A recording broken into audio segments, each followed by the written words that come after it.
Taste the Daily.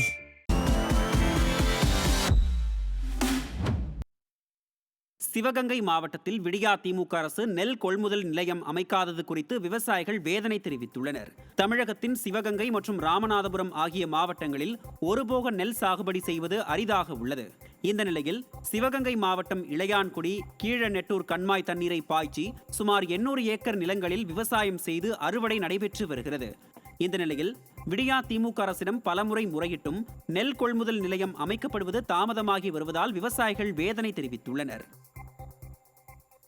முல்லை பெரியாறு அணைக்கு வரும் நீர்வரத்து வினாடிக்கு 628 கனஅடியாக சரிந்துள்ளது. தேனி, திண்டுக்கல் உள்பட 5 மாவட்டங்களின் விவசாயத்திற்கு தேவையான நீரை முல்லை பெரியாறு அணை வழங்குகிறது. இந்த நிலையில் 10 நாட்களுக்கு முன் வினாடிக்கு 5389 கனஅடியாக இருந்த நீர்வரத்து தற்போது வினாடிக்கு 628 கனஅடியாக குறைந்துள்ளது.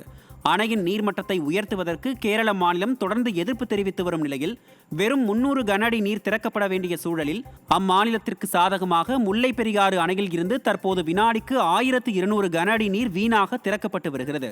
இதனால் அணையின் நீர்மட்டம் சரிந்து வருவது கவலையடைய வைத்துள்ளது.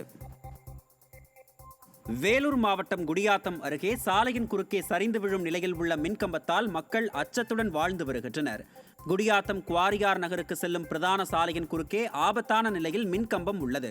இதனால் ஆம்புலன்ஸ், தீயணைப்பு உள்ளிட்ட வாகனங்கள் உள்ளே வர முடியாத நிலை ஏற்பட்டுள்ளதாக கூறப்படுகிறது. இதுகுறித்து பலமுறை புகார் அளித்தும் விடியா திமுக அரசின் மின்சாரத்துறை அதிகாரிகள் எந்த நடவடிக்கையும் எடுக்கவில்லை என மக்கள் வேதனை தெரிவித்துள்ளனர்.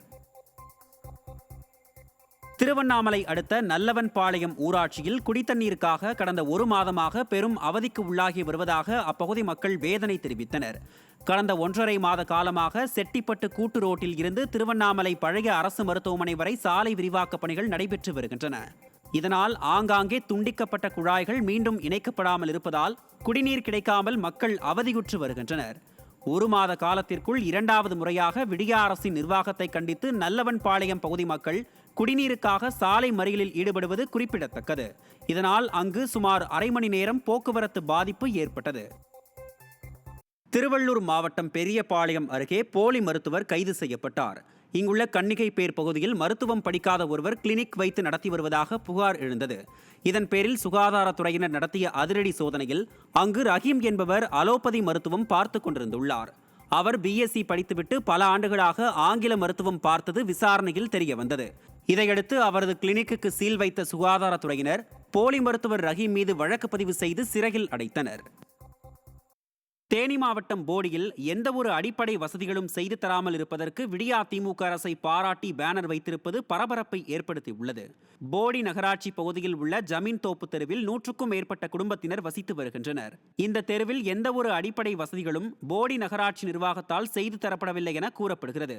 இதுகுறித்து பலமுறை புகார் தெரிவித்தும் உரிய நடவடிக்கை எடுக்கவில்லை என்பதால் ஆத்திரமடைந்த அப்பகுதி மக்கள் சாலை பணிக்காக பல ஆண்டுகளுக்கு முன் தோண்டப்பட்ட கற்களை சாலையின் நடுவே அடுக்கி வைத்து போராட்டத்தில் ஈடுபட்டனர்.